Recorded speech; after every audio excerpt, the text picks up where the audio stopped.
ఇప్పటికీ కూడా శాసనసభ సాంప్రదాయాలను మరి ఈ యొక్క జగన్మోహన్ రెడ్డి తుంగలోకి తొక్కుతున్నటువంటి పరిస్థితి.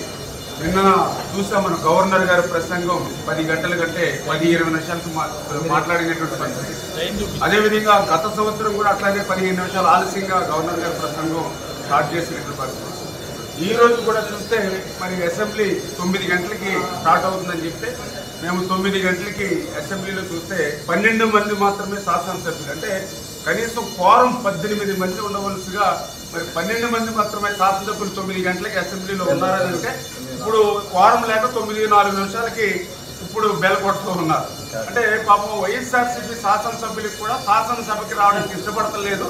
జగన్మోహన్ రెడ్డి గారి ముఖం చూడడానికి వాళ్ళ శాసనసభ్యులకి ఇష్టం లేదనంటే ఇక ఆంధ్రప్రదేశ్ రాష్ట్ర ప్రజలు ఏ రకంగా ఉన్నారనేది అర్థమవుతుందని చెప్పి తెలియజేస్తాం.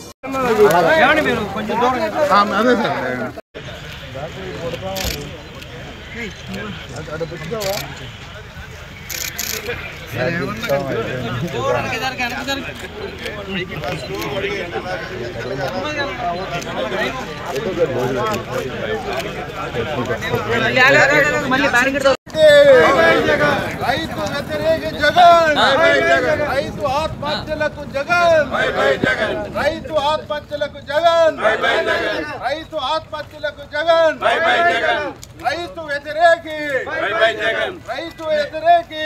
పోలవరం ప్రాజెక్టు కట్టలేనటువంటి జగన్,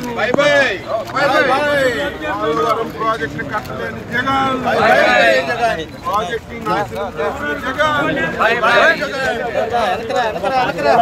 ఇన్సూరెన్స్ ఎక్కడ, క్రాప్ ఇన్సూరెన్స్ ఎక్కడ, ఇన్పుట్ సబ్సిడీ ఎక్కడ, ఇన్పుట్ సబ్సిడీ ఎక్కడ, ధరల స్థిరీకరణ నిధి ఎక్కడ, రైతుల ఆత్మహత్య కారకుడు, రైతులు నాశనం చేసిన కారకుడు, రైతు వ్యతిరేకి, రైతు వ్యతిరేకి కారకుడు, రైతు అప్పులకు కారకుడు, రైతు ఆత్మహత్యలకు, రైతు ఆత్మహత్యలకు, రైతుల ఆత్మహత్యలకు, రైతు వ్యతిరేకి. దోచుకుంటున్న జగన్మోహన్ రెడ్డి, కౌలు రైతులు దోచుకుంటున్నటువంటి జగన్మోహన్ రెడ్డి, వ్యవసాయ యాంత్రీకరణ ఎక్కడ?